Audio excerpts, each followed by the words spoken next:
चलो देखिए, उसी पैटर्न पर आधारित एक और प्रश्न दिया है, लेकिन इसमें थोड़ा सा चेंज है। इसमें क्या है कि जो बहुपद दिया है वो है 4u की घात 2 प्लस 8u। यहाँ पे अचर पद नहीं दिया गया है हमें, ठीक है। हमें शून्य क्या करना है, तो बराबर क्या लगा लेंगे, शून्य लगा देंगे। आगे बोला गया है कि शून्यकों तथा पूर्णांकों के बीच के संबंध की सत्यता की जांच कीजिए, ठीक है। वही है चैप्टर पूरा, बस यहाँ पे अचर पद नहीं दिया गया, तो इसको कैसे हल करेंगे देखिएगा, ठीक है। यहाँ देखिए कि हमारे पास लास्ट वाला इस बार पद नहीं है, तो कोई दिक्कत नहीं, हम इन दो पद से हल कर सकते हैं।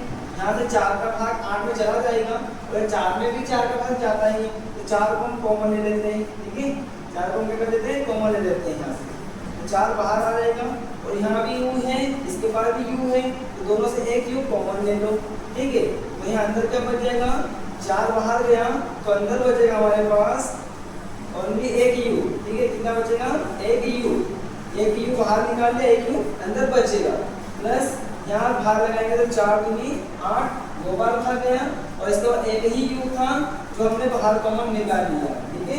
अब यहाँ बचा क्या, बराबर में 0, ये शून्य हम इसको भी दे देंगे और इसको भी दे देंगे, तो 4u बराबर हो जाएगा 0, और यहाँ हो जाएगा u प्लस 2 बराबर 0। यहाँ 4u से गुणा कर 0 जाके भाग कर देगा, तो u बराबर हो जाएगा 0/4, 4 0 0, u का मान कितना आ गया, 0।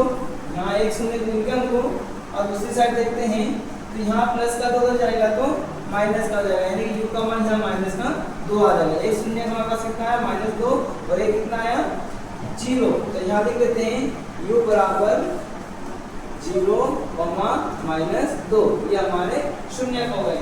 जांच कर लेते हैं, तो जांच में वही तरीका रहेगा हल करने का, जांच कर लेते हैं।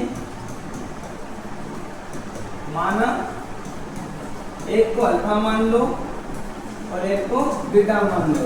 अल्फा बराबर 0 मान लेते हैं और बीटा बराबर मान लेते हैं -2, ठीक है। तो अल्फा बराबर 0 और बीटा बराबर -2। तो चूंकि एबीसी के मान निकालेंगे, तो एबीसी के मान कैसे निकालते हैं, हम जो द्विघात बहुपद होता है उससे कितना आता है, ax की घात 2 प्लस bx प्लस c, ठीक है, bx प्लस c। तो देखिए u की घात 2 है यहाँ ऐसे की जगह पे, तो इसके जो गुणा में होता है वो कौन सा a होता है, a का मान कितना है 4, तो a का मान आ गया 4, ठीक है। x से कितने गुणा में होता है, वो b का मान होता है, यानी कि यहाँ पे b की घात क्या हो गया 8, तो b का मान देते हैं 8। और अचर पद यहाँ नहीं है, तो नहीं है, तो क्या है, जो कुछ नहीं होता वो शून्य होता है, तो c का मान क्या बनेगा 0, ठीक है। आप सूत्र लगाते हैं, शून्यकों का योगफल अल्फा प्लस बीटा कितना होता है, ये -b/a।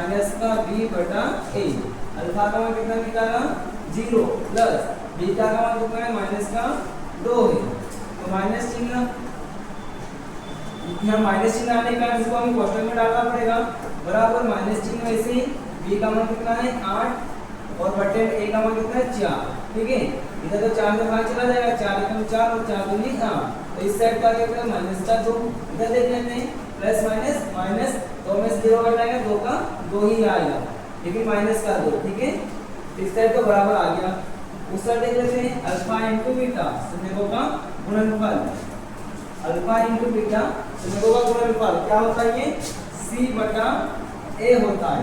अल्फा इंटू बीटा यानी अल्फा का मान कितना होता है 0 गुणा बीटा का मान होता है -2, और c का मान कितना है 0, a का मान कितना है 4, ठीक है। 2 0 0 और 4 0 0, ये भी आ गया बराबर,